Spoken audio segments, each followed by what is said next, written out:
गुरु प्यारी साध संगत जी, आप सब कैसे हो। आशा करती हूँ बाबा जी के श्री चरणों में अरदास करती हूँ कि मालिक की कृपा से, निरंकार दातार की मेहरबानी से आप सब बहुत खुश होंगे, मौज बहार में होंगे और अवश्य ही भजन सिमरन में होंगे।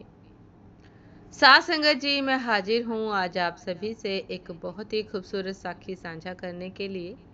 उम्मीद करती हूँ ये साखी आप सभी को बहुत पसंद आएगी। तो साथ संगत जी, चलिए आइए समय ना गवाते हुए साखी को आप सभी से साझा करते हैं जी। साथ संगत जी, यह कथा कबीर साहिब जी के पुत्र कमाल की है। एक बार राम नाम का प्रभाव कुछ ऐसा हुआ कि कमाल द्वारा एक कोढ़ी का कोढ़ दूर हो गया।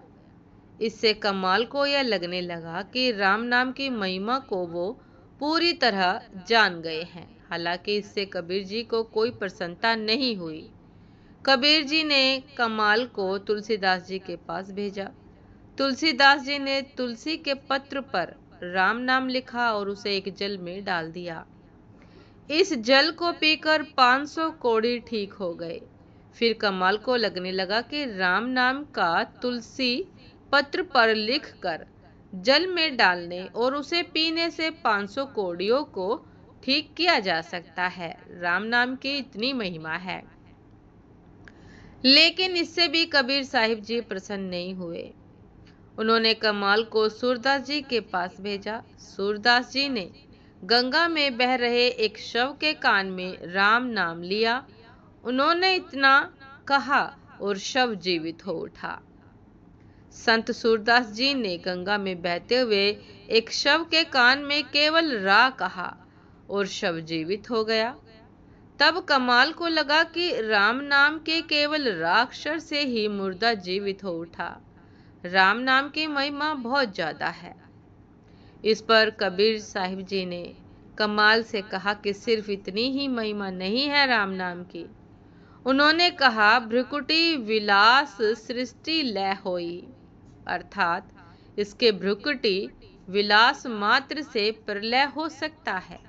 राम के नाम की महिमा का वर्णन तुम क्या करोगे। साध संगत जी, राम नाम की महिमा में एक अन्य कथा भी प्रचलित है। इस कथा के अनुसार एक बार एक व्यक्ति समुद्र तट पर चिंता में बैठा था। इतने में ही वहां से विभीषण गुजरे। उन्होंने व्यक्ति से पूछा कि तुम किस बात को लेकर इतने चिंतित हो। तब व्यक्ति ने कहा कि उसे समुद्र पार जाना है, लेकिन कोई साधन नहीं है। तब विभीषण ने कहा कि इस पर इतना उदास होने की क्या जरूरत है। विभीषण ने एक पत्ता लिया और उस पर राम का नाम लिख दिया। विभीषण ने व्यक्ति से कहा कि उन्होंने उसकी धोती में इसमें मैंने तारक मंत्र बांधा है। बिना घबराए ईश्वर पर भरोसा करते हुए पानी में चलते जाना, समुद्र पार पहुंच जाओगे।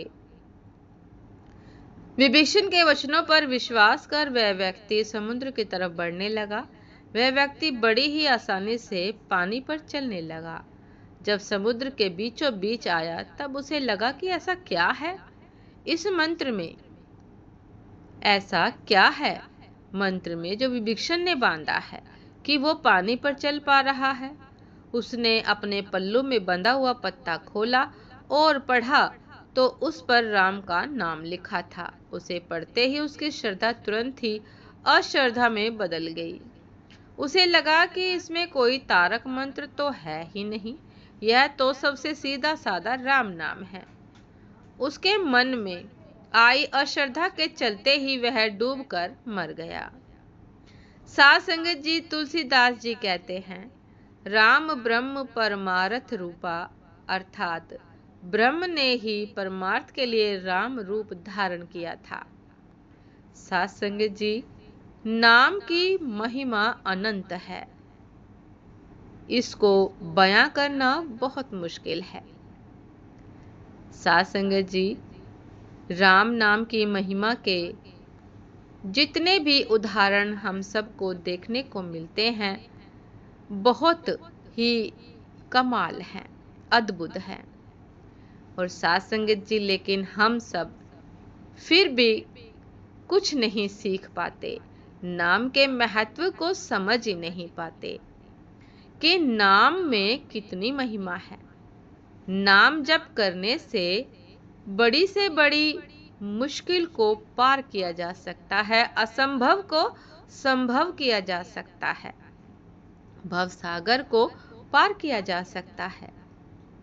तो साथ संगत जी, चलिए आइए आज हम सब भी प्रण करते हैं कि हम भी बाबा जी द्वारा बख्शे गए नाम का मन से हृदय से सिमरन करेंगे। नाम की महिमा को सर्वोत्तम जानकर नित्य नियम से भजन सिमरन अवश्य करेंगे। साथ संगत जी, ये थी आज की एक बहुत ही खूबसूरत साखी। उम्मीद करती हूँ ये साखी आप सभी को बहुत पसंद आई होगी। यदि पसंद आई हो साथ संगत जी, तो लाइक कमेंट शेयर करना ना भूलिएगा। चैनल पर जो भी नए हैं कृपा करके सब्सक्राइब कर लीजिएगा, ताकि चैनल पर मिलने वाली सभी शब्द साखियों की अपडेट आप सभी को समय पर मिलती रहे। साथ संगत जी, आप हमें इंस्टाग्राम पर भी फॉलो कर सकते हैं। इंस्टाग्राम का लिंक डिस्क्रिप्शन बॉक्स में दिया गया है। तो साथ संगत जी, दासी को भी आज्ञा दीजिए। आपसे फिर मुलाकात होती है एक नए शब्द साखी के साथ, एक नए खूबसूरत विचार के साथ। तब तक के लिए नमस्कार जी। सदा खुश रहिए, मुस्कुराते रहिए, भजन सिमरन अवश्य करते रहिए। नमस्कार जी।